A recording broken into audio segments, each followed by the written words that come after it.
नागपंचमी की कहानी। जब सांप ने की थी भाई बनकर अपनी बहन की रक्षा। जानिए नागपंचमी से जुड़ी पौराणिक कथा।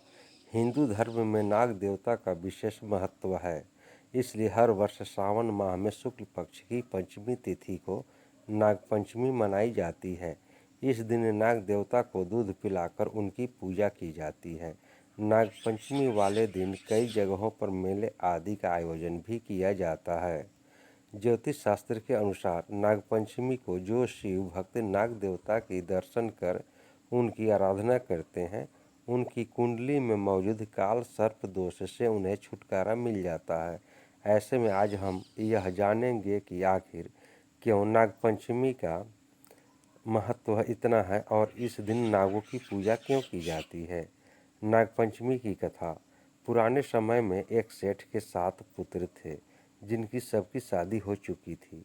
इनमें से सेठ जी की सबसे छोटी बेटे की बहू काफ़ी संस्कारी थी, लेकिन उसका कोई सगा भाई नहीं था। एक बार घर की सबसे बड़ी बहू ने अपनी सभी देवरानियों को घर लीपन के उद्देश्य से पीली मिट्टी लाने के लिए उसके साथ चलने को कहा। इस पर घर की सारी छोटी बहुएं डलिया और खुरपी लेकर अपनी जेठानी के साथ चल पड़ी। इसी दौरान मिट्टी खोदते हुए बड़ी बहू को एक सांप दिखाई पड़ा, जिसे मारने के उद्देश्य से उसने खुरपी से उस पर प्रहार कर दिया।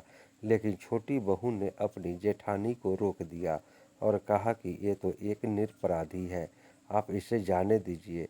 अपनी देवरानी की बात सुनकर जेठानी ने उस सांप को जाने दिया। उधर छोटी बहू ने सांप से कहा कि हम अभी वापस लौटकर आती हैं, तब तक तुम कहीं जाना नहीं। लेकिन छोटी बहू पीली मिट्टी एकत्रित करने के बाद सीधे घर चली गई। फिर अगले दिन जब उसे याद आया, तब वह अपनी सारी जेठानियों को लेकर सांप के पास पहुंची। उसने देखा कि सांप अब तक वहीं बैठा हुआ है, जिस पर छोटी बहू ने सांप से कहा कि भैया हमें माफ़ कर दो, कल हमें आपका स्मरण ही नहीं रहा। छोटी बहू के मुख से भैया सुनकर सांप ने कहा कि बहना, यदि तुमने मुझे भाई कहकर संबोधित नहीं किया होता तो अब तक मैंने तुमको डस लिया होता, पर आज से तू मेरी बहन है और मैं तेरा भाई। इसके बाद सांप ने छोटी बहू से वरदान मांगने को कहा, जिस पर छोटी बहू ने सांप से कहा कि मेरा कोई सगा भाई नहीं है, इसलिए आज से तुम मेरे भाई हो। जिसके बाद एक दिन वह सांप इंसानी रूप लेकर छोटी बहू के घर पहुंचा और उसके घर वालों से बोला कि आप लोग मेरी छोटी बहन को बुला दो।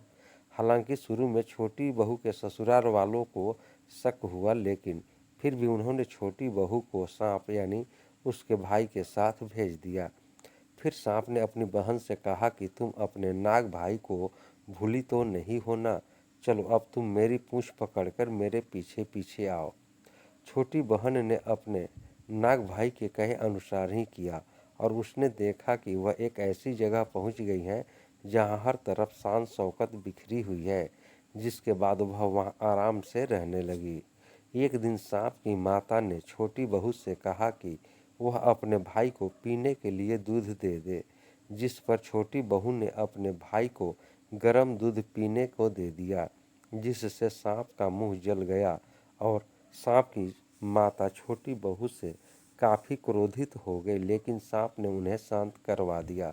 कुछ दिनों बाद जब छोटी बहू अपने ससुराल वापस जाने लगी, तब सांप ने उसे एक भाई के होने के नाते काफ़ी सारे सोने चांदी के आभूषण और कीमती सामान दिया, जिसको देखकर छोटी बहू के ससुराल वाले आश्चर्यचकित रह गए।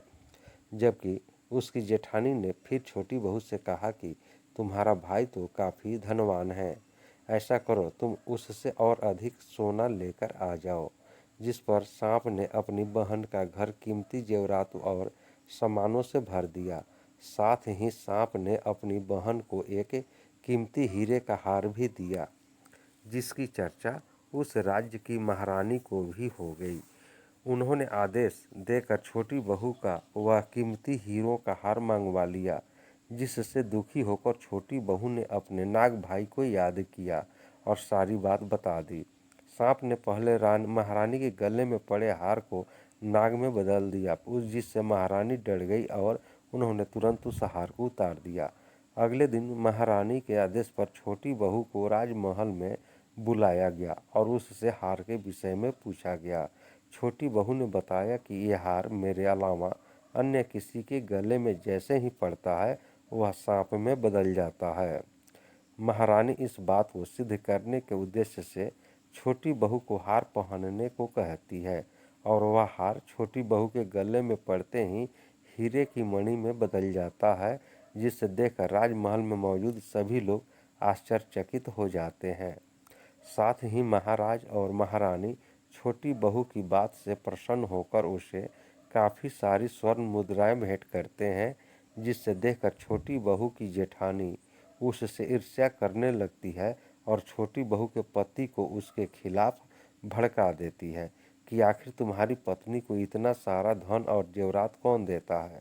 अपनी भाभी के मुख से यह बात सुनकर छोटी बहू का पति उसके चरित्र पर संदेह करने लग जाता है। छोटी बहू दुखी होकर अपने नाग भाई को याद करती है, जिस पर नाग देवता अपनी बहन के पति को कहते हैं कि ये मेरी बहन है, अगर तुम उसके चरित्र पर उंगली उठाओगे तो मैं तुम्हें खा जाऊंगा। नाग देवता की यह बात सुनकर छोटी बहू के पति ने उससे अपनी भूल के लिए क्षमा मांगी और उनको आदर से प्रणाम किया। मान्यता है तभी से नागपंचमी के दिन भारतीय स्त्रियां सांप को अपना भाई मानकर नाग देवता की पूजा करती है और उनका आशीर्वाद प्राप्त करती है। शिक्षा। उपरोक्त कहानी से हमें यह शिक्षा मिलती है कि हमें बिना किसी कारण के किसी पर भी शक नहीं करना चाहिए। शक किसी भी रिश्ते में आपसी प्रेम और विश्वास को चकनाचूर कर देता है।